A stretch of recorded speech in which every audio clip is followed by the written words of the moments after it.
Welcome to JMO, Josh and Joe. It is Tuesday, September 16th. And Joe, week 3 college football, week 2 NFL in the books. And we had some doozies, man. We had some doozies, especially in college, dude. College, the college scores are wild. I love betting college overs because it's like college baseball overs. They go all over the place. It's sporadic. I remember, I'll never forget, there was an Ohio State-Illinois baseball game. Mm-hmm. And it was, the over-under was 18.5. Okay. And the overhit. That's wild. The overhit. I think Illinois scored 16 runs themselves. Jeez. Yeah, oh, it's unreal. So, yeah, betting overs in college is like the most fun I've ever had. It's so much fun. You never know. It's a wild card. It's a giant wild card.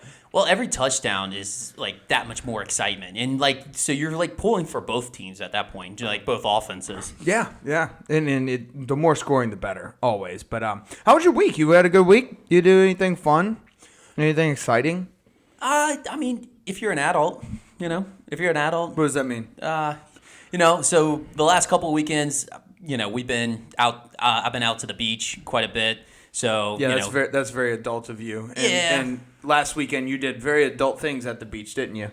Yeah. Well, we talked about that, but you were not an adult. Borgs. Well, I mean, hey, we had to be 21 or over to do it. Fair enough. Fair enough. So okay, legally, this weekend, I kind of went back to work a little bit. I actually been working on a board and batten project. I was also getting my life together again. So yeah, trying to kind of regroup myself a little bit. But I'm so not adult that I don't even know what a board and batten project is. Yeah, so it's like a board and batten wall. It's a little millennial thing, designs that they do on the wall. You just take basically just like 1x4s, 1x6s, put a little design on the wall, and then I made a little overhead cubby shelf with it, and doing some woodwork. How's it going? Is it going well? It's not bad. It's not bad. Okay, no mishaps, no nothing. No. Nothing exciting. It was it's boring, but that's kind of how woodworking is. It's just like it's exciting for an adult. Yes. Okay. Yes. All right. Cool. I like that. That's fine. Cool. Nice. What about you? I had a 5K this weekend. I did a 5K Saturday morning. Yeah. Pump the brakes. Everything went well. There was it wasn't a terribly big one, but for our town, there was 565 people there. So it was pretty sizable for our town. Yeah, a lot of people. Yeah. It was at this place called the Trailhead, where obviously the trail begins. I started running. The gun sounded. And there was a gun? No, there wasn't. He just said go. I like to say gun sounded. Way more exciting. Way better. Started running. Had a good pace. Felt good through the first mile. Felt good through the second mile. And I'm just like, my pace is, I'm running. And, I get to that third mile. I pushed it pretty good through the first 2 miles. I get to that third mile.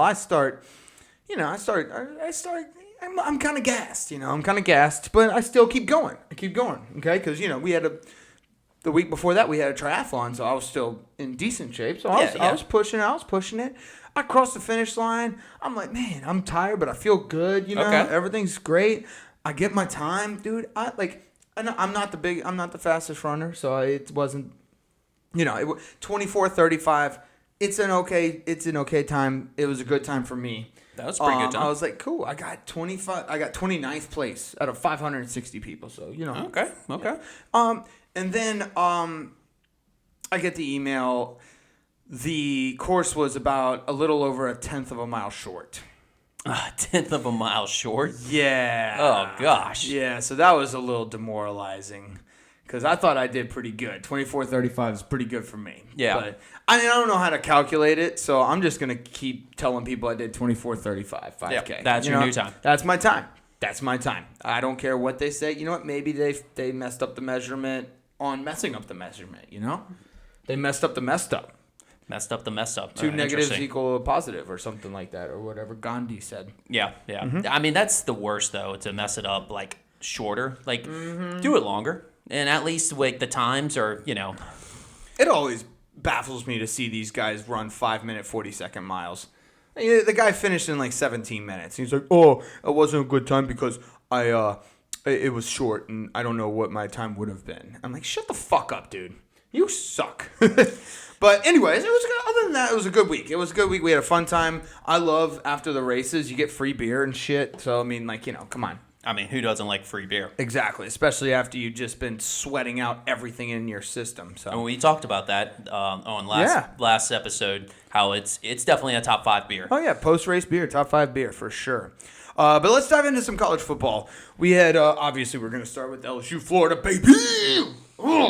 So we're gonna do these. We're gonna do our LSU teams or our LSU team and Saints team. How we're gonna do this is we're gonna do 2 positives from the game and then 2 negatives. So I'll do 2 positives, 2 negatives. Joe will do 2 positives. You know what? Let's call it 2 things we need to work on. How about that? Got it. I know this is a pretty obvious one from the LSU Florida game. We have a championship defense, baby. Yep. We got a championship defense. Obviously, we can go a little more specific, but fuck, man. Even with Whit Weeks being ejected, which we'll get to, we dominated Florida. Made DJ Lagway look like a JV quarterback. Yep.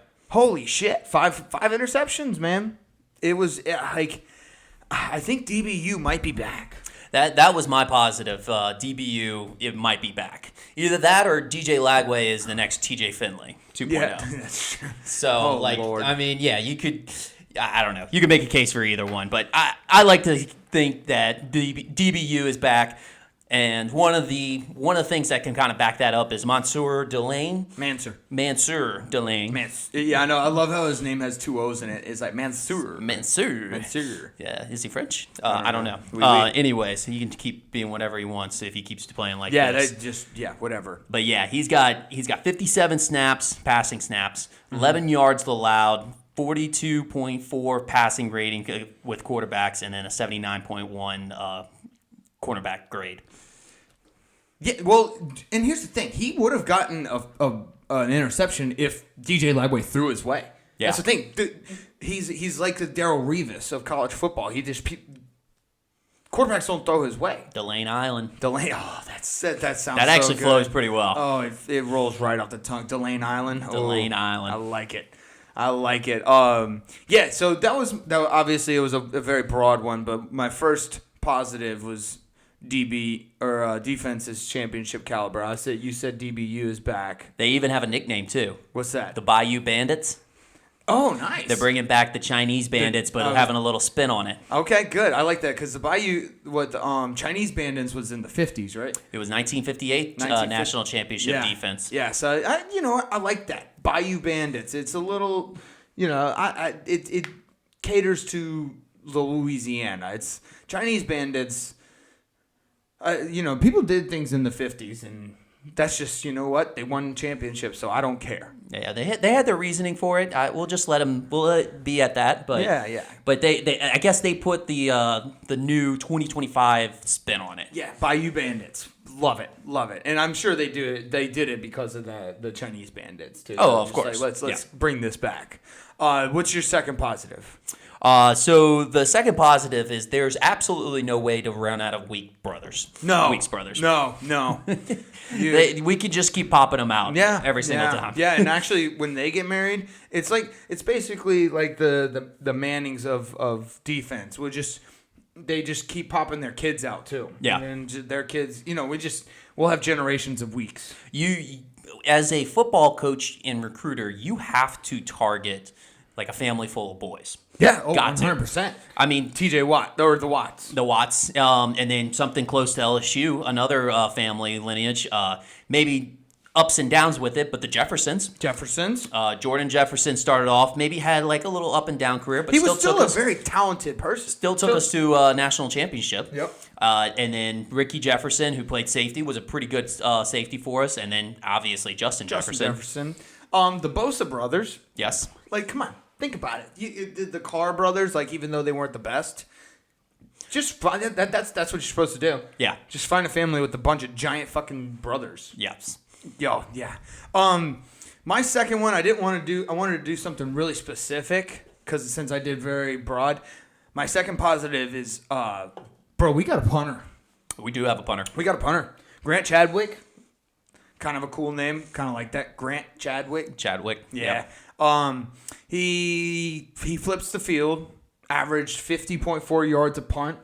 Granted, obviously punters are not something that you want to use. But if you have to, you want someone who's punting 50.4 yards per punt and pinning them in the 20-yard line. Yeah. So he had him inside the 20 4 times. Might as well be a weapon, if you're going to use it. Exactly. Flip the field. Hey, remember Brad Wing? Yeah, I was about to say, are we back in 2011? Yeah, Brad Wing, baby, through the Brad Wing. I hit my head or something. Like, were we back in 2011? We got strong defense. DBU is back. We got a great punter. We got great special teams, and the offense is still struggling a little bit.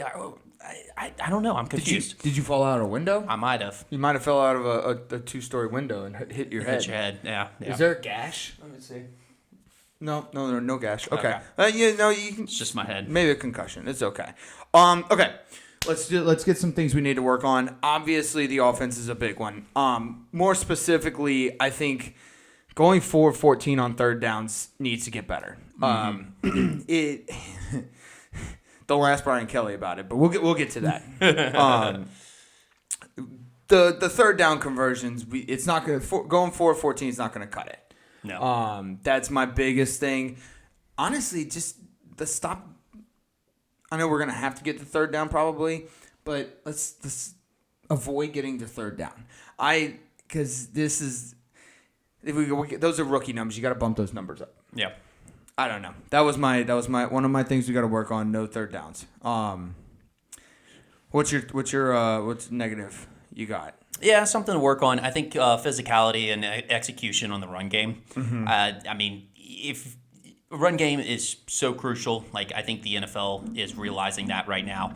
And I think sometimes we try to be too cute with it. And it's like, you know what? Sometimes we really and it's because we don't have the run game work the first time when we're trying to do standard, zone gap or, some pulling with the guards. I think that is a physicality aspect. We saw this last year as well. That needs to improve a little bit, and that would be a big way to put teams away as well. Mm-hmm. Yeah, I guess piggybacking off of that, I had got to get the run game going. If you take away that Cade and Durham 51-yard run, guess how many rush yards we have? How many? 51. But that's all you need is one run. I guess that's all you need is that one run. I mean, Joe, did you not see the score? It was 20-10. We won. Yeah, we won. We won. Can you give the guys some credit? Huh? Jeez, we're 17-1 at night. Yeah. Man, you memorized that, didn't you? It was tough. We'll get to the post-game presser with Brian Kelly. Joe has a good head coach translator. Yeah. Head coach translator. Keyword being translator. But yeah, I got to get the run game going. Here's the thing. I think this post-game presser was good in that Brian Kelly. Actually, no, never mind. I'm sorry. We'll wait for that. We'll get to the post-game press conference. Big red flag I had as a kind of a bonus thing we got to work on.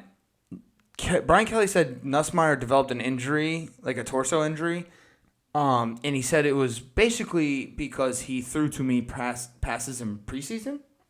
Okay. Preseason camp. So are we watching his pitch count or throw count now? I guess so, but I don't think that should be a thing. I don't think it is. That's honestly, and this is kind of goes to my little segment too on the second thing that we need to work on. But Nussmeier doesn't need to be Cal Riley. He doesn't need to be home runs every play. I think that's what he tries. The big dumper. He doesn't try. You don't have to do a home run every single play.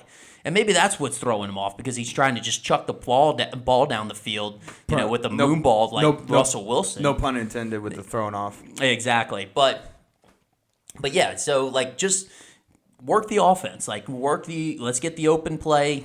Don't try to always, make the big play happen. Mm-hmm. I think that gets him in trouble at times. I feel like he'd feel a little more comfortable if we could get get some runs, like more than 51 yards before 3 minutes in the fourth quarter, Yeah. So it's good. Brian Kelly knows that he knows what he's got to work on. And I just, this torso injury, I don't think it's anything that we really need to worry about. I think this is more of a let's lay off of Garrett Nussmeier because, he's a fucking college kid. Yeah. So chill. It's a tough cookie. Yeah, that's what that type of injury is. Let's see. What do you think about the Weeks ejection? I want to hear your take on that. Bullshit. Bullshit. Yep. I agree. It's bullshit. Okay. Is it short and sweet? It sums it up. Everybody and their grandmother saw that, the player lowered his head. It was accidental. That the player keeps his head up, then it's a shoulder tackle like you draw it up to be. Right. Yeah. Oh no. It was complete and utter bullshit. They tried. I saw some people trying to justify why he got ejected, like it was by the rule book. By the way, guess who just hit a home run? Cal Riley. Cal Riley, baby. Is that 55? 56. 56. Yeah, dude. He's on a fucking tear. Anyways, you can't. Apparently, no. And this is what doesn't make any sense. You can't lower your head into their head, but where the rule gets hazy is when the runner lowers their head, right? Yeah. That gives him up now, right? They can hit heads, but without it being targeting. Or am I just completely making this up? Because it would be impossible to tackle somebody if because those runners get low. They're about waist high when they put that head down. So you basically are just diving at their legs in order to not have contact with their head. I think your problem right now is that you're making too much sense of the situation. Well, it pissed me off, man.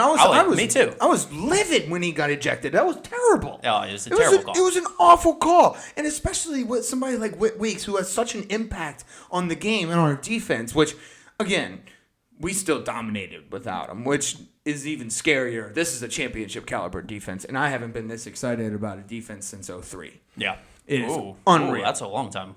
Long time ago. I remember I was really, really giddy about it. We've had some really good defenses since, though. I know the Tyrann Mathieu years were some of my favorites. Patrick Peterson. I have some all-time defensive guys. But this defense, I fucking love it. They're so much fun. Yep. Okay, good. We both agree. We have a get-right game against Southeastern. This is basically... You know how you maybe in spring camp or whatever you have your games, your I don't know, your scout games or whatever. Mm-hmm. This is what that is. Yeah, it's your varsity playing against your JV. This is where you work on stuff. You don't show very much. You get the fundamentals down, and you beat the Christ out of Southeastern and go home. If he's really. Brian Kelly is really concerned with Garrett Nussmeier's torso, this would be a great time to run the ball. Yep, run the ball. Run the ball, get physical, try to, instill like that type of game plan in the offense. Yeah, I guess that's what I was trying to get at. It's like that you work out your offensive line, you get everything right, you work out the kinks, and you run the ball. Run the ball, get right game. Dude, honestly, I don't really think we should be playing these types of teams anymore. At least, if we're gonna play them, I'd rather in-state schools, and then that way the money goes to them and it keeps it inside the state. But other than that, there's really no other benefit. Yeah, and it's just, and this is, I'm going on a tangent here. I shouldn't be doing this, but like, now that the way these conferences are going. I'm almost like leaning more towards. I know these big games are good for the small schools, but I'm leaning towards like the Power 4 conferences just playing each other. Like there will be big games after big games every single week. So everyone will. It'll be like the NFL. Mm-hmm. It's just you won't have these cupcake teams. You might have a couple of cupcake teams that might seem like cupcake teams just because they're at the bottom of the Big Ten or at the bottom of the SEC, but they're not going to be a Southeastern. Yeah. They're not, you're not going to be playing a Troy. And like just because USC, for instance, USC's 3-0. You know who they played? Nobody. High school. That's basically all they've played. There's a reason why they're number 25 and Notre Dame's number 24. Do you know what Notre Dame's record is? That would be 0-2. 0-2, and they are ranked ahead of a 3-0 USC team, University of Southern California team, one of the largest schools in the nation. That is why. Okay, I don't like these new. Okay, you know what? Going back, I knew I was going to get on a tangent. It got hot. It got hot there. Coming back, get right game against Southeastern. You got anything else on LSU? That's about it. We got a commitment from the 2027 quarterback Peyton Houston. Yeah, that was big. Yep, huge. A lot of people were talking about his height. He's 5'11". If you've been a Saints fan for most of your life, height does not matter for you. No, absolutely not. We know that Drew Brees was a generous 5'11". Mm-hmm. Generous. A generous 5'11". And that didn't make a difference. No. So let's do this this head coach translator. Coaches Talk Translator? Coaches Talk Translator. Yeah. This is a segment that Joe is very good at. Do you want to explain it, how it goes? Yeah, so we've done this in the past where, and this is going to, we kind of want to bring in as a reoccurring segment, from time to time as we get good quotes from from the press conferences. Like, there's the usual suspects that kind of bring out the best in the press conferences. Yeah. I've got another one later on too, but what's that? Right, we'll get to the other one in the NFL recap. The best way I can describe this segment is if you ever go watch Key and Peele, they have a segment where there's a Barack Obama translator. Mm-hmm. Okay, and Jordan Peele is playing Barack Obama. Keegan-Michael Key is playing his translator, and it's incredible. Go watch it if you haven't seen that.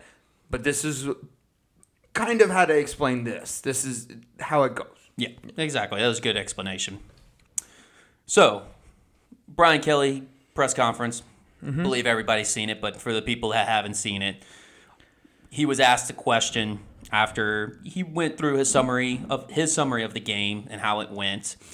And the first guy asked about, what are you seeing with your offense?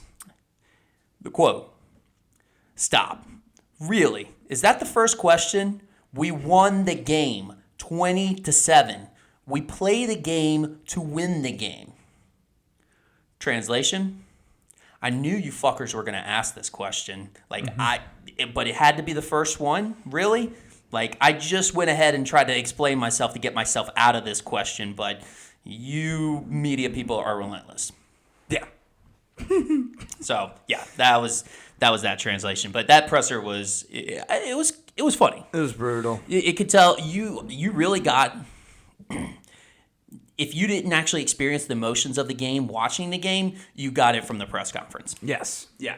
It was one of those things where it was like Brian Kelly knew his offense was bad, but didn't and was pissed off about it and just didn't want to talk about it. No. He did not. He it's like, tell me you know your offense is bad without telling me you know your offense is bad. Exactly. So, yeah, it wasn't a great look. He apologized afterwards, which I'm not really a big fan of, man. You said it. It wasn't like you said anything really off the wall. Well, and if you listen to actually the first part, where the summary, he actually kind of goes into their game plan and what they were trying to lean on. They were like, our defense was playing well, our special teams was doing really, really good. We decided to lean on that and have the offense just manage the game rather than actually try to give the game away.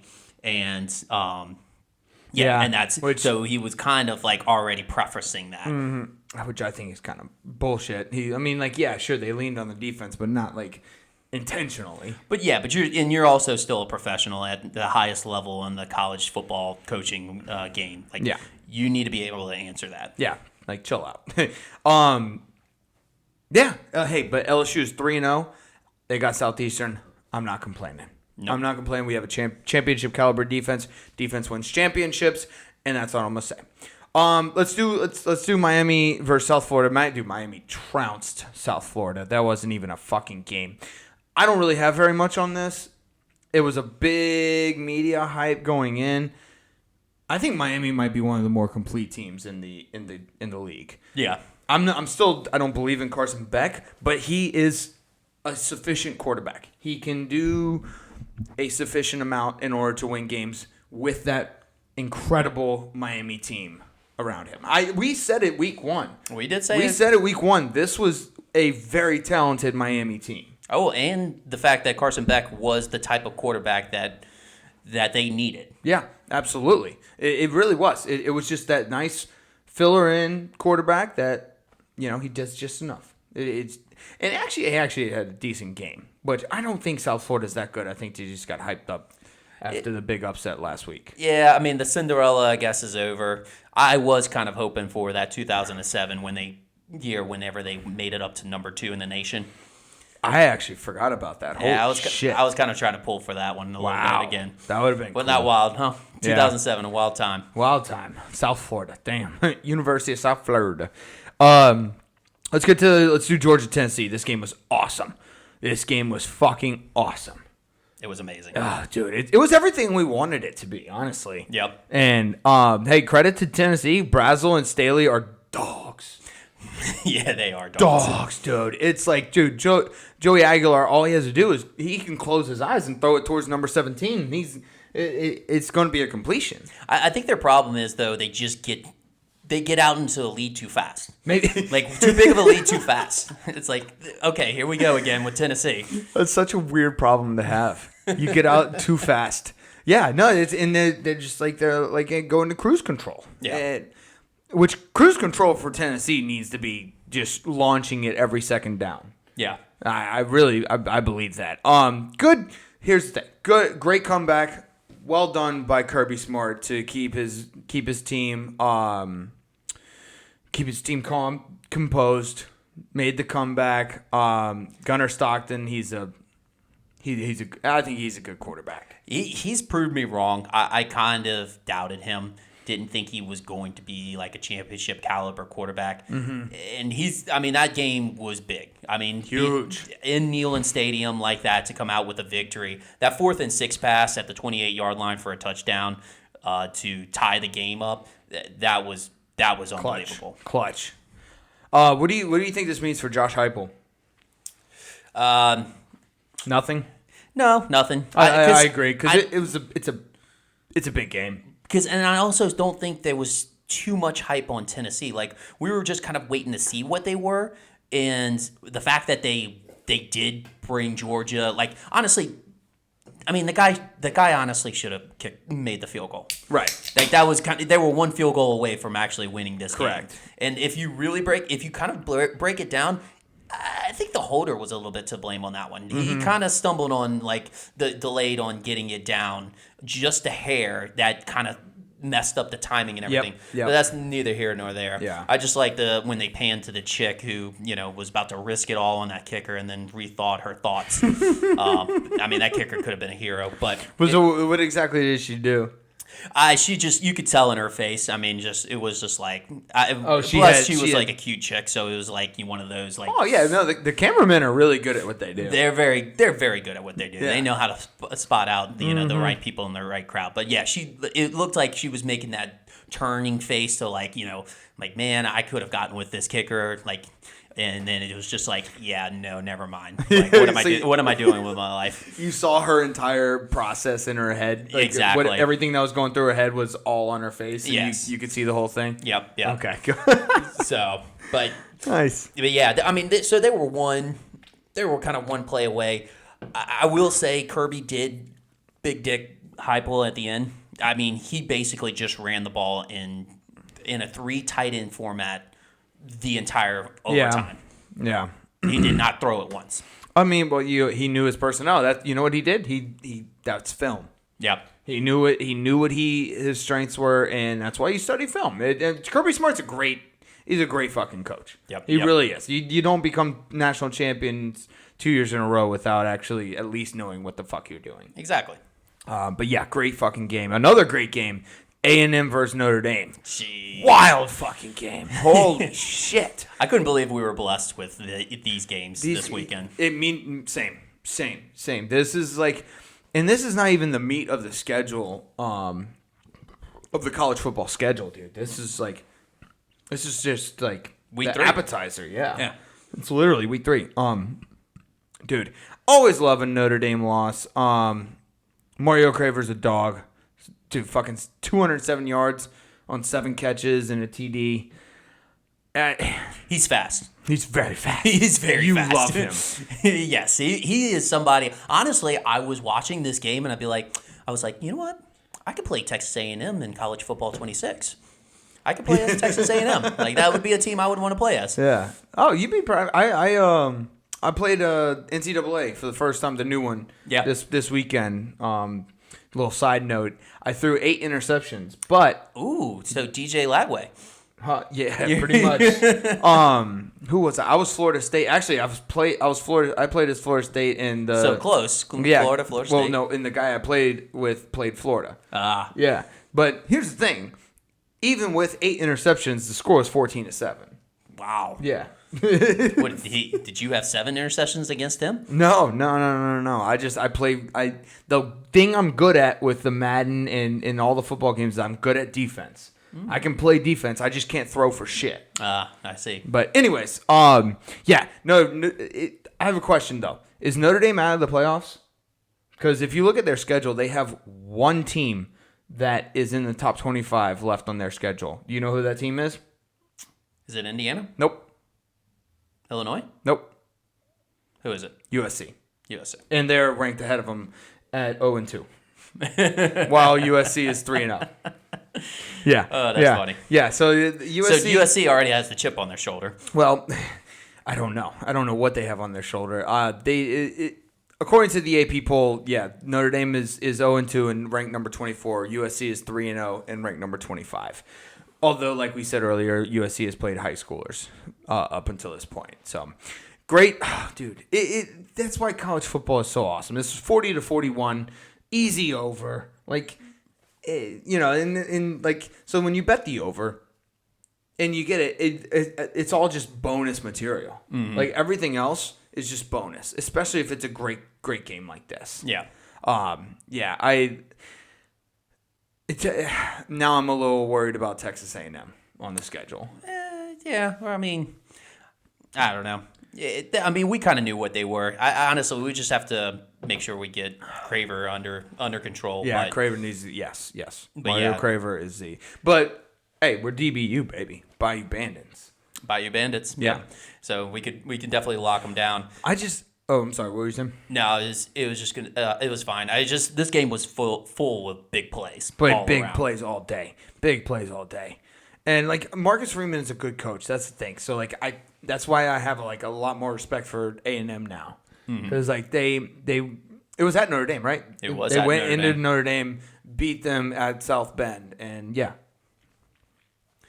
Did they do Tyler Buckner dirty? What do you mean? So the holder of the snap that with the snap that ended up being the game.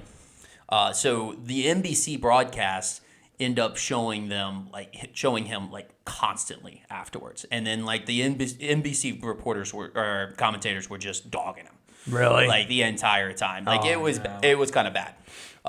They were just kept blasting his face. I mean, at one point he just knew the camera was on him. Mm-hmm. So like they even like they tried their best. He had like the highlighter like just jacket or highlighter vest and hat to like try to disguise him, but like witness protection wasn't going to be able to hide him at this point. Yeah, like he was. They were gonna have to do what they did to Taylor Swift getting her out. They gotta hide him in a popcorn machine. Oh yeah, that's right. You remember that? Yeah. They gotta have an extra popcorn machine on standby for shit like that. Yeah. That's somebody who messes up. Yeah. Just why are there so many popcorn machines? Nobody likes popcorn this much. bitch, if you put butter on that motherfucker, yes, you will. It is so fucking good. I love popcorn. Great game. A&M, Notre Dame. Let's get to Vandy, South Carolina. I don't have much on this. I think this was this might be one of the better things to happen to Lenore Sellers. As bad as it seems, I have a spin zone on this. Look how bad South Carolina looked without Lenore Sellers. Oh, yeah, they definitely look bad. What is it, Doty? Yeah, Doty. This is so good for Sellers because it shows how good he is, how much of an impact he had on that team. Oh, definitely. You got beat by Vandy. Yep. And, I mean, they were supposed to kind of come out inspired in the second half because he got hit and knocked out at the end of the first half.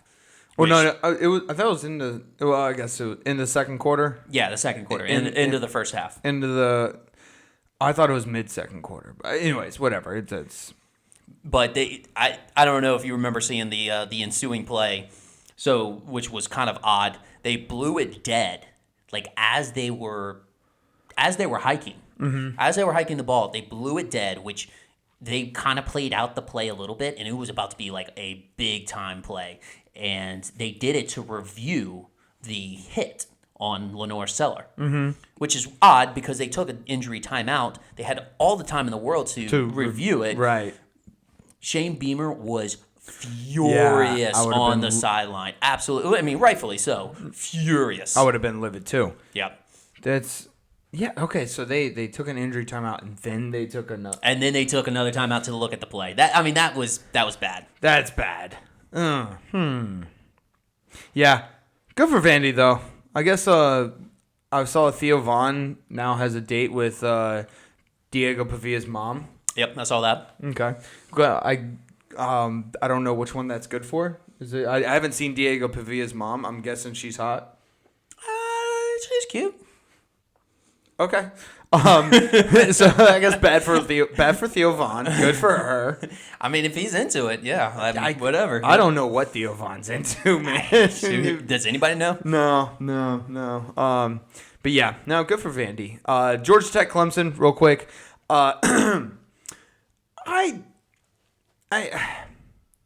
It just sucks because the LSU win doesn't seem as great now. Yeah. It's tough. Did you watch this game at all? Absolutely. Okay. Did you see the end of the game? The end of the game when they were Georgia Tech had no more timeouts. They had like 20 seconds left on the clock. Mm-hmm. They were setting up for a field goal. Yep. Clemson has 2 timeouts left. Why don't you call a timeout there? And yeah, I'm sure. Yeah, you're gonna let Georgia Tech, have time to get set up and shit. But if he makes the kick, you at least give your team 15 seconds to, have a try. What are you going to do with those 2 timeouts at the end of the game? What are you going to do with them? You going to go cash them into the casino or something? You can't do anything with them. You have 2 timeouts. Use them. So then if they would have made the field goal, you would have at least 15 seconds and a timeout to do something rather than just let them kick the field goal, win the game. You're a broken record at this point of like people holding out their timeouts, which I mean, rightfully so. You make good points on them, but yeah, I had the same thing. Like, why hold the timeout? And then like you had 2 of them, so 2 of them. You could have maybe even helped your defense a little bit too along the way as they were driving down. Like, hey, this is a crucial part of the game. My defense is probably gassed because we played full 4 quarters. Jeez, I'm Pete's. Yeah, of football, so they're probably gassed a little bit. Let me give them extra break a little bit to make a big time play. Yeah, no, it blew my mind. I think Dabo might be getting done. If he doesn't go to the transfer portal, if he doesn't figure something the fuck out, he's gone. Yeah, he's got to be because he set a standard for Clemson that's up here, and unfortunately for him, times have changed, but that standard is still there. It's still there.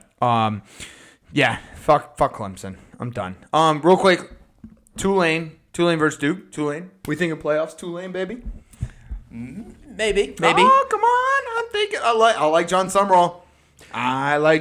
He's good. Got him playing some ball. No, he does have him playing some ball, but this was actually Darian Mensah playing his former team. So if you remember correctly, Mensah is now the quarterback at Duke who transferred from Tulane. No shit. Okay. Oh. And now, little revenge factor for both teams. yeah, and it shows a little bit because Duke is 1-2 now. That the grass maybe isn't always greener. Maybe it's just bluer. It's blue. He's got the blues. Case of the blues. He's got the case of the blues, and maybe the grass was greener where he was before. And maybe he's feeling a little sore from Jake Retzlaff's dick because Jesus Christ, he had a fucking game. Oh, he had a game, and he's definitely getting laid now. Yeah. 111. Doesn't have to worry about that now that he's not at BYU.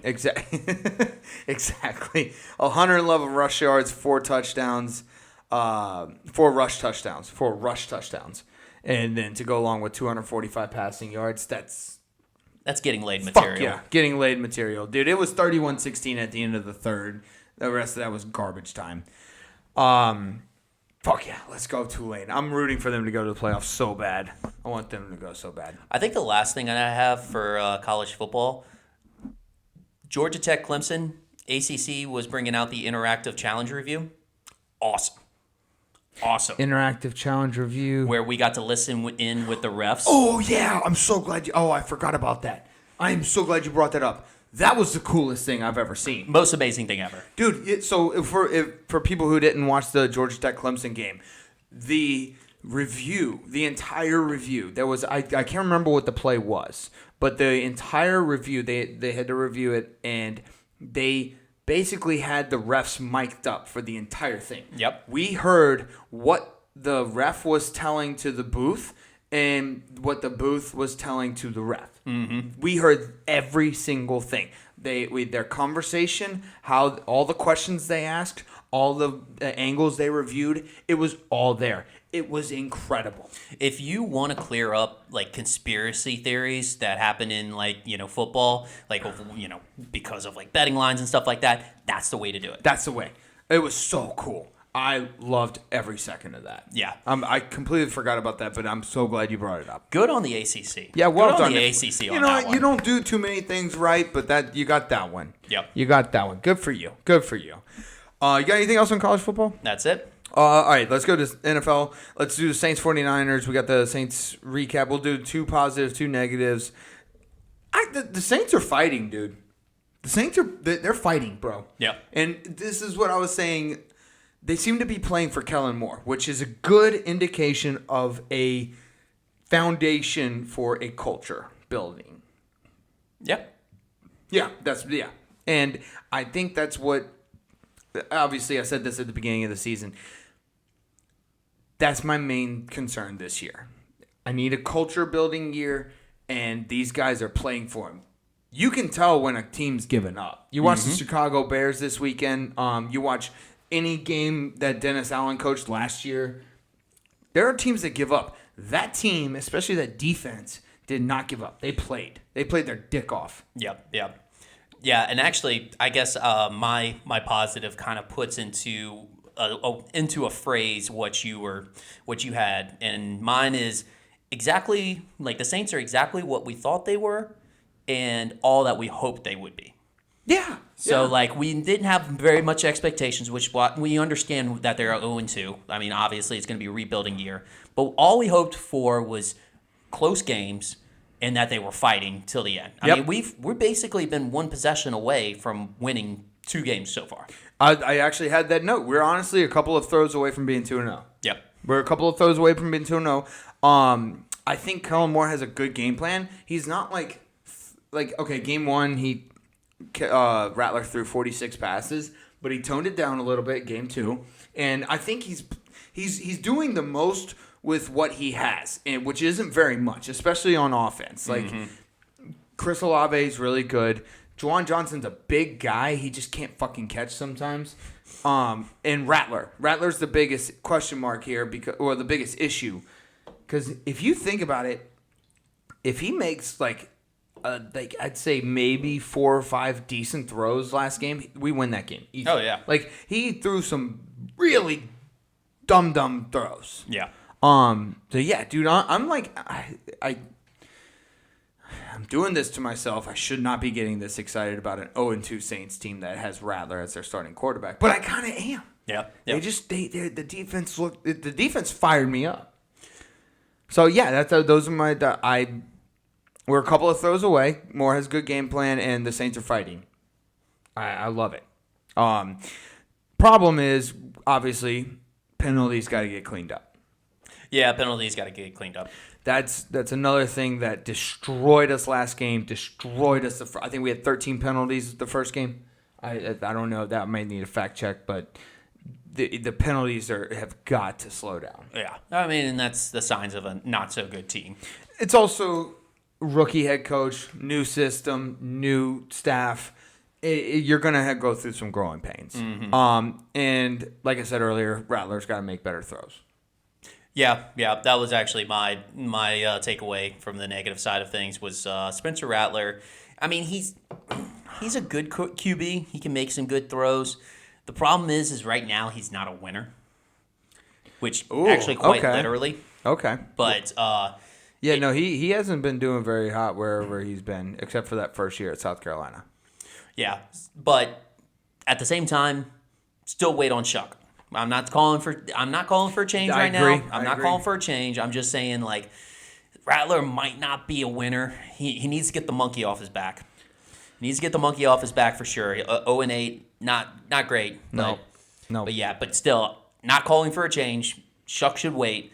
And evidenced by Daniel Jones, Baker Mayfield, Sam Darnold, all these quarterbacks that had Smith, that are seeing a resurgence. Jared Goff. Like I think quarterbacks need to wait. Yeah. I agree. I mean, and that's what Green Bay's been doing that their entire fucking franchise. They're just really good. They were way ahead of the curve. They're way ahead. Let's see. Yeah. So look.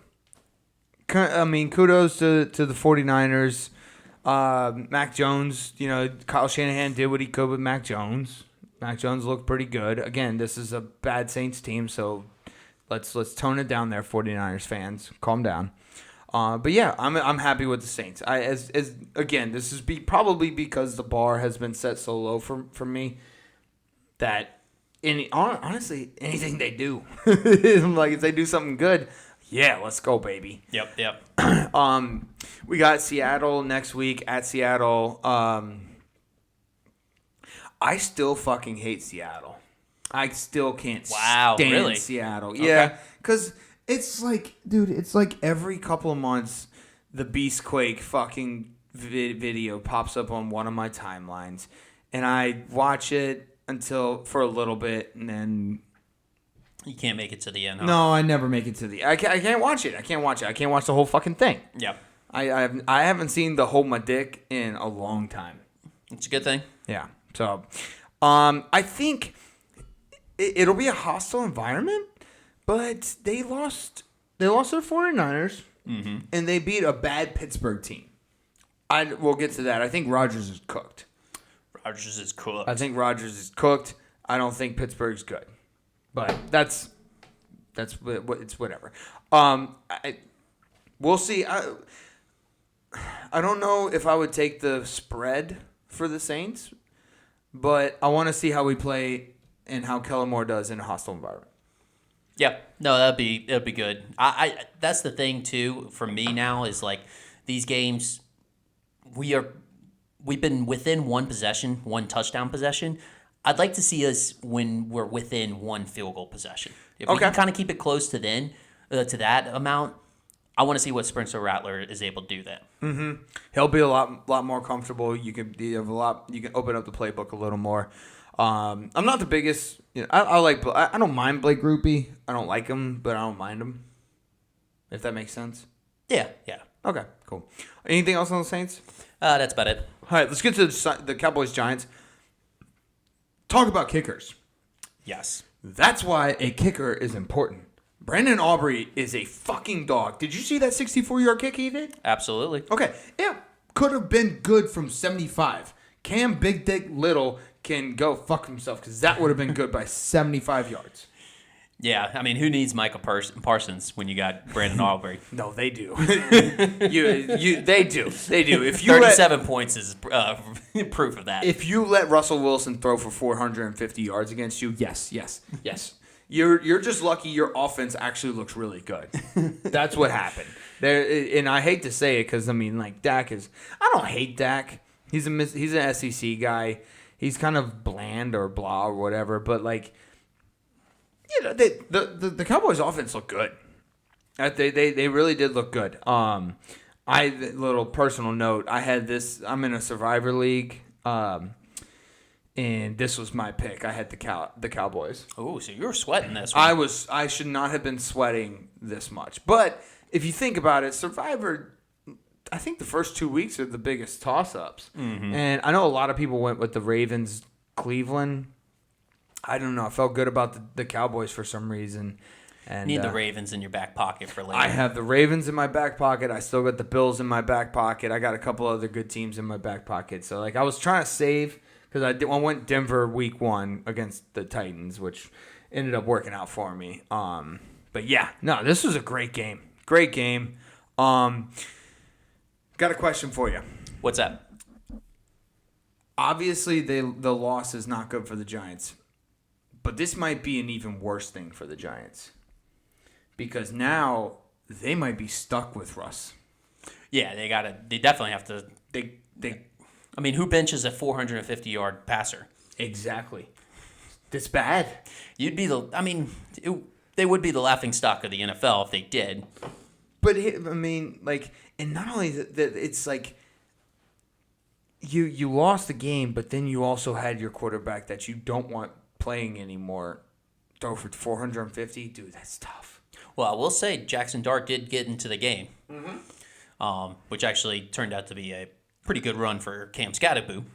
Yeah. Oh, dude, Scatterboo's. Oh, he's so good. He's your classic running back that just wants contact. Yeah. He just craves contact. He's not going to go out of bounds. He's going to hit you, and then you're going to have to drive him out of bounds. Mm-hmm. Yeah. He was fun to watch at Arizona State too. He was so much fun. That bowl game, he just destroyed. He shredded. It was like a man among boys. It was great. But yeah, this was good game. Good game. Brandon Aubrey. That's why kicker is important. Bengals Jags. This is Bengals win, but at what cost? It's like, you know, it's that meme, you know, verbal meme. It's like, you know, you won, but what did it cost? Everything. Yep. Everything. Yeah, no, that sucks. Turf toe just does not sound like a bad injury. No, it sounds like something that it sounds like you stubbed your toe. Honestly, it really does. And especially it's like you're wearing shoes. You got a whole other set of four toes as well. Like, come on, get back out there. But come to find out, obviously with my brain not medically based by any means. Yeah, I don't know much in that field, and apparently it's pretty bad. Yeah, they should make it. They should rename it something. Turf toe, just like you said, doesn't sound bad enough. Like split toe or some like medical term. Yeah. It should end in laceritis. A laceritis. Okay. Yeah, if it ends in that, like toe laceritis or something like that, it would sound way worse. You'd be like, oh shoot. Yeah. Oh, he's out for he's done. He's out for the rest of the season. Like, I absolutely do not know what this word means, but I know he's done. Follicular laceritis. Yeah, dude. Just throw whatever you want in there. But yeah, Joe Burrow out probably for the rest of the year. Maybe can come back if the Bengals make the playoffs, but Jake Browning didn't look bad. He's kind of set himself up perfectly. Uh-huh. I mean, he's literally has stayed with the same team. I believe he stayed with the same team. Stayed with the same team. This isn't like his entire NFL career. I mean, he's been with Zach Taylor the entire time, so the offense hasn't changed. I mean, he's also gotten quite a bit of reps because Joe Burrow's been out. Mm-hmm. He really has kind of the perfect situation made. Yeah, he does. So we'll see how that goes. I think the jury, in my opinion, the jury is still out on whether the Jags are good or not. Yeah, I mean, I don't know. It's interesting. I don't know. I can't tell. You know what really aggravates me is Brian Thomas Jr. is nowhere to be found. He's non-existent. And it has nothing to do with my fantasy team. Okay. Nothing. Absolutely. Not biased on that. Not biased on that, no. I guess ETN is the guy again. I thought Tank Bigsby would be the guy, but they shipped him off. ETN's the guy. Trevor Lawrence, whatever. Did T-Law and Liam Cohen get in the spat? They got a little spat, yeah. A little spat. I feel like Trevor Lawrence is a little entitled. Mm-hmm. He's a little entitled for me. 100%. Yeah, he's a fuckhead. He got humbled though. Do you remember that? It was the 2019 national championship, I believe. Do you recall? I do recall that marvelous evening. It was the best year of my life. But yeah, I don't know. We'll see. We'll see if the Jacks are good. You know who's leading that division right now? Who's that? The Indianapolis Colts. Indianapolis Colts. Broncos versus Colts, baby. If you ever feel useless in life, just think of the Colts punter. Hasn't punted so far this season. Still hasn't punted this season. How pissed do you think Giants fans are? I mean, first it was Saquon Barkley. Now it's Danny Dimes. Yeah, like I know that they have been, turnover on downs. I think there was a punt, but it got called back, or there was a penalty, so it didn't really count. But yeah, the Colts have not punted the football yet, which is a record, I think, right? Or it's something. It's got to be. They have a record for everything nowadays. I think it hasn't been done in a long time. Okay. I don't know that for a fact, but yes. 2 weeks of no punting is wild. That is wild. It's insane. And it's not like they're blowing up the scoreboards. 29 points, no one's going to say, oh, man. I mean, it's not like a 52-pointer like Lions had. But, Danny Dimes looked good last week, too. Oh, I mean, they've looked good every single time. It was against Miami, but... I'm not complaining if you go down and score every single time, Mm-hmm. Yeah. Colts fans got... And then Jonathan Taylor's looking like his old self. He's looking very nice. Tyler Warren, great fucking rookie tight end. It's funny what a competent quarterback can do for you. Right? Yeah. Also, it's something about teams in New York. I think New York has that effect on quarterbacks. Too much media, and you gotta be dumb like Eli Manning. You gotta be somebody who can't I don't know. There's Eli Manning was such a rare breed. Maybe not dumb's the word, but just oblivious. Oblivious. That's a better word. Yeah, You either gotta be Broadway Joe or oblivious like Eli Manning. Yes. There's no in between. No in between. You will get eat up. Yeah, eaten up big time. I mean, Malik's kind of gone with the Broadway Joe style. Yeah. With especially the diamond braids. Mm-hmm. Did you see that? Yeah. No, yeah. Oh yeah. I saw the picture of it. I didn't see him in the. I mean, I just saw it in the middle of the game. I mean, it was actually after that big catch he had, and he just comes up and he's got diamond braids, and I'm like, whew. So he went Broadway Joe route. Yeah. Broadway Joe works. Okay, we've seen it work. Oh, that's a good. I think OBJ went Broadway Joe as well. OBJ went Broadway Joe. Yeah, no, I like it. So you either go Eli Manning or Broadway Joe. Yeah. Which one's Cam Scatterbo? I feel like he's oblivious. He's oblivious. Yes. He's got to be oblivious. He's gonna be oblivious. There ain't nothing going on up there. It's just pure CTE. Yeah, it's. He's like the Juggernaut in X-Men. He just wears a wall. Let me put my head through it. Exactly. Yeah. This is another one of those things where I think the Broncos. I don't know. I'm still unsure. It's like I put them in the same category as the Jags. I don't know if they're good or not. I mean, but they were supposed to be good. The Jags, you just don't know because they have a new coach and everything. Broncos kind of were supposed to be good. I'm still Jury's waiting. Still out. Jury's still out on it. They should have won this game if you think about it.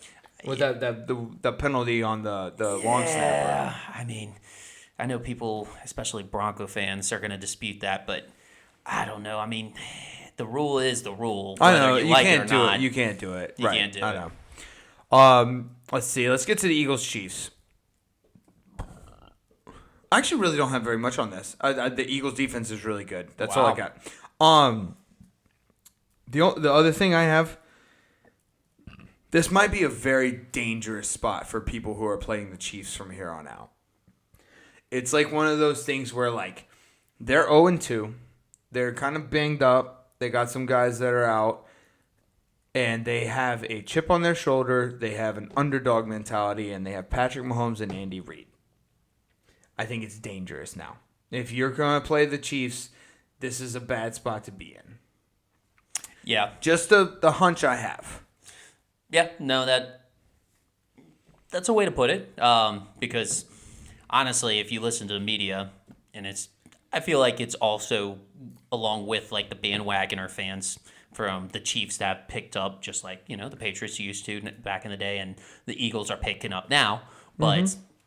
Especially just with any good team, but with the media and the bandwagoner fans, it just seems like the sky is falling. Which, let's be real, the Chiefs, the sky is not falling. They still are a very good team. They just played a very good Chargers team who is playing really, really good because Justin Herbert decided to do some off-season work and secured himself a baddie like Madison Beer, and then same as Josh Allen, he secured himself a baddie in Hallie Steinfeld. Haley Steinfeld? Yeah. Doing the off-season work that's actually paying off in on the field. Yep. But they, where was I going with this? Chiefs. Patrick Mahomes. They still got a lot of talent. They can still like turn things around. Like it's not, the sky is not falling. No. The only issue is what off-season work could Patrick Mahomes do? Because he is married and has a kid. Should we get Andy Reid out there? See, the problem is that Travis Kelce did not date himself a baddie. He dated himself a very, very popular singer, so please don't cancel me right now, but it wasn't a baddie. Yeah, I wouldn't put Taylor Swift as baddie. She's not baddie status. She's not baddie status. Yeah. So like that was the issue here. Yeah. Okay. So, you see the logic here? You see where it is? Yep. Because, Justin Herbert and Josh Allen are having MVP seasons right now. Baddies. Got baddies. Yeah. Okay. All right. Yeah. So, okay. Maybe, Xavier Worthy needs to get himself a baddie or something. Okay. Yeah. Okay. So, but it can't be... It can't be OnlyFans models. It's got to be like... Oh, yeah, no. OnlyFans, no, you can't do that. That's cheating. That is cheating. That's honestly, that's like a baddie in a different way. It's like, I don't know, easy. It's too easy. Well, it's fishing with dynamite. That is true. Yeah, exactly. So you can't, no OnlyFans, no porn stars. Like, if you bagged Bonnie Blue, that would actually have the opposite effect. Yeah, you would have a losing season. You would have a losing... You actually might go 0-17. Yeah. Do you have anything else on this Eagles Chiefs game? It was a decent. It was an okay game. Honestly, when you're talking about the tush push the entire time, there wasn't much going on with the game. No, it really wasn't. I tried to make it. It's just because it was close. But yeah, they're talking about the tush push way too much. Jesus fuck. That's an off-season conversation. Let's see. A couple of things I had to close up the NFL. It's Carson Wentz time in Minnesota. I have a funny pic on my phone from this weekend. I don't think it's true, but it'd be funny if it is true. Okay. So apparently J.J. McCarthy's passer rating versus Atlanta was 37.5. Okay. And apparently if J.J. McCarthy's passer rating, if he just spiked the ball on every pass attempt, would have been a 39.6. I don't know if that's true because it was posted by Betting MGM. So like I'm kind of look, it's right there. It was posted by Betting MGM. So I'm kind of like inclined to believe it, but that's some high level trolling from BetMGM. Exactly. Normally you see that on meme accounts, but dang. Yeah, BetMGM. Damn. Yeah, but Carson Wentz time. I'm not going to believe in Carson Wentz, but, Kevin O'Connell has done things. He's a quarterback guru. He's done things, man. And, if you just, I know this was 7 years ago, but 2018 Carson Wentz was pretty fucking good. Ooh, wow. What a throwback. Yeah, he was playing at an almost MVP level. And if, we all know how that ended up. That fall needs to be studied. Yeah. It needs to be a documentary. Yeah, and then it was right before the NFC Championship game, and then Nick Foles, Big Dick Nick won the NFC Championship game, and then beat Tom Brady in the Super Bowl, which Tom Brady's still pissed about, by the way. That makes sense. Yeah. For Monday night, Atlanta defense is good. Texans have some work to do. Mm-hmm. I don't know if you have anything from Monday night, but all I have is Atlanta defense is good. I don't really like complimenting them. And I saw a stat where Geno Smith at one point in the game last night was 0 of 10, 0 yards, 0 touchdowns, 3 interceptions. Not good. No, not Needs great. to get himself a baddie in the offseason. Yes. Geno Smith has to get a baddie. He's got to get a baddie. Do you have anything from Monday night? Any tidbits before we get to Coach Translator? Nope. Okay, let's get to your Coach Translator. This is Mike McDaniels. Yeah, so the second one is part two Parchi. of the Coach's Talk Translator. This comes from one and only Mike McDaniels. Oh, he's my favorite. I mean, we could probably do a segment for him every single week. We might. We might, actually. We might. And actually, this year would be a lot different than the other years, because the other years he'd be trolling around, but this year is like kind of authentic. This is genuine. It's like deep, dark thoughts. Yeah. Yeah. All right, so what did he say? So, the quote, "To win games, you have to win the games, not to lose the game." Oh. Translation, exactly what he said. I mean, that's pretty straight up. Like, that's how you win the game. I was wondering how you were going to translate this. Joe and I didn't go over this before the podcast, so I had no idea what he was going to say.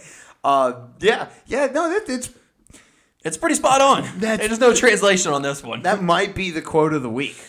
Dude, honestly, I'm really sad because, and I want Miami to win because I want these more. Like, Yeah. I love Mike McDaniel's post-game press conferences. Like, it's little joys that I look forward to. The only way that this would be like the best thing on earth is if he like straightened his hair and went like completely emo as he was like doing these press conferences. Oh, if he went like full emo and just had like Fall Out Boy playing in the background. Yes. He could do it, actually. Oh, he definitely could. He could do it. Oh, man. Get rid of the glasses, get eyeliner, and go full emo. Man, that would be kind of funny. But yeah, no, I really hope that Miami keeps Mike McDaniels for as long as possible because it's looking like he's going to get fired before week 5. Oh, it definitely. Or by week 5. It definitely looks like it. Yeah. Anything else on the NFL before we get to our picks? I think that's it on my end. Oh, each week now, we're going to do our NFL game of the week, our underdog of the week, and favorite of the week.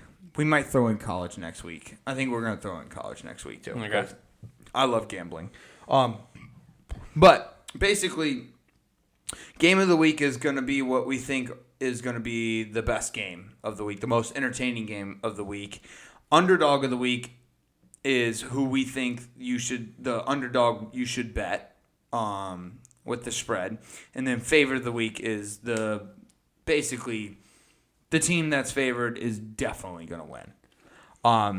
I'll start. The game of the week for me is the Broncos-Chargers. Dude, I think this is going to be a great fucking game.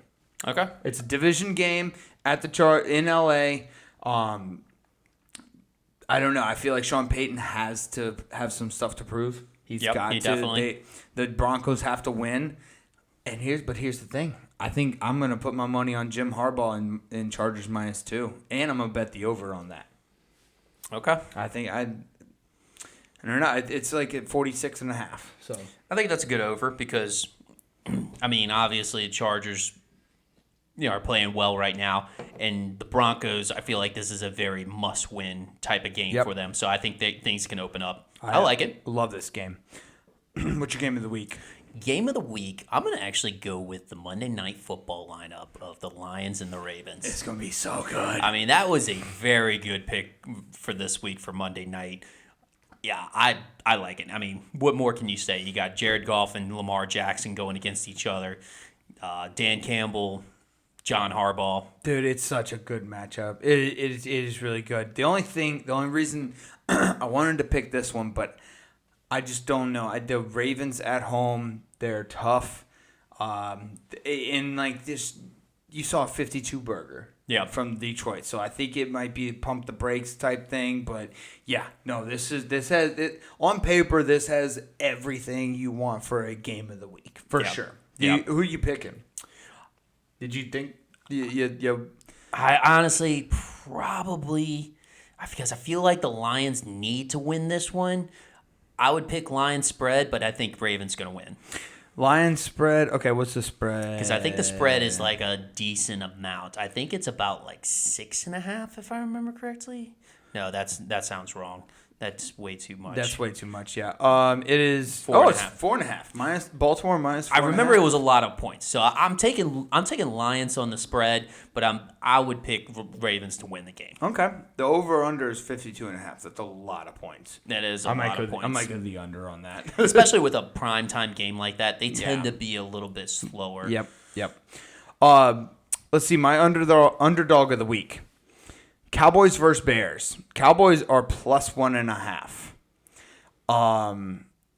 I don't see anything that makes me think the Bears are going to win this game. Okay. I mean, what is? I thought that was a fake line. Yeah. But the Bears are going to win this game. Sorry. No. The Cowboys are going to win this game. Yeah. I know. I got it. Yeah. So the Cowboys, the Bears are favored. That's why this is my underdog of the week. Yeah, because they're at home. They're at home. Yes. They probably need a win.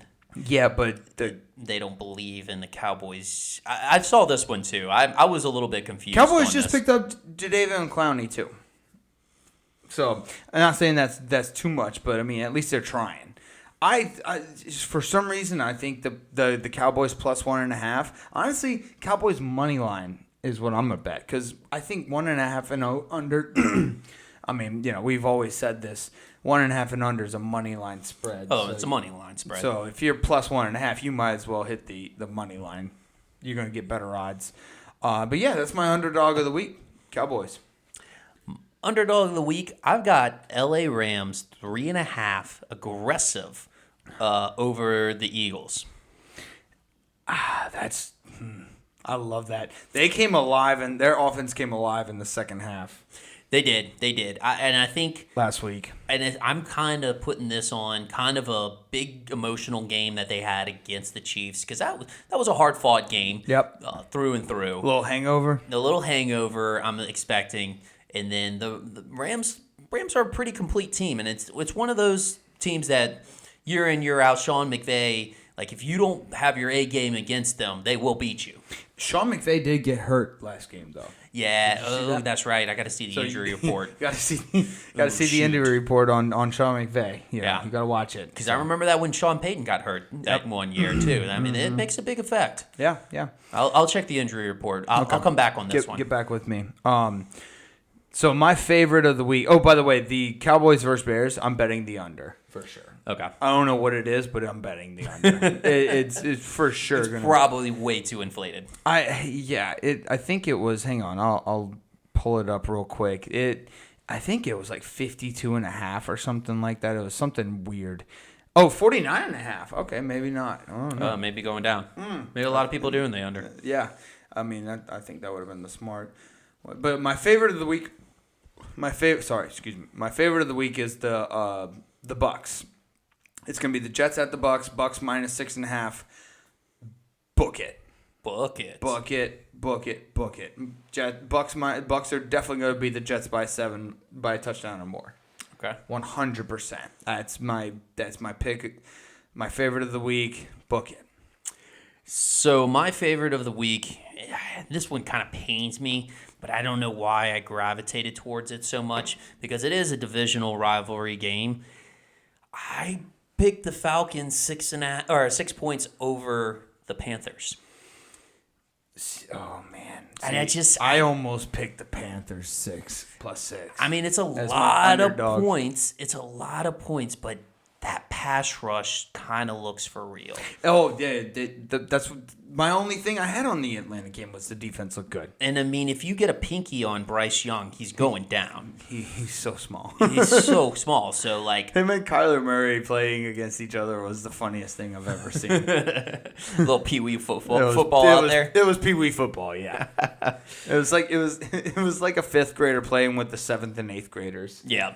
It was so funny. But I did not want to pick the Falcons, but because I absolutely hate the Falcons. But if I'm doing betting advice, that's what I'm going with. Okay, that Falcons is your favorite. I'm surprised you didn't pick the Bills over the Dolphins or something like that. Yeah, that was like 11.5. I don't know. That's tough. Yeah. And Miami played Patriots close, and they do have talent, so it's still like a wild card. I think they're still going to be a dumpster fire, but not somewhere I'm going to throw my money at. That's right. That's a giant spread. That's crazy, bitch. I'm not not throwing my money over at her.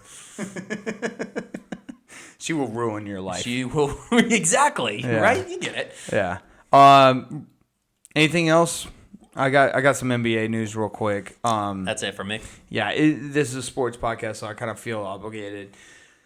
The NBA will implement a new change for the 2025-2026 season. Unsuccessful end-of-period heaves being the key word, will now be recorded as a missed field goal attempt for the team, not the individual player. This will not impact player percentages. Huge for contracts. Very big for contracts. Very big for contracts. Maybe not for Steph Curry, but everyone else. Because, I mean, you know, they all heave it up at the end of the fucking...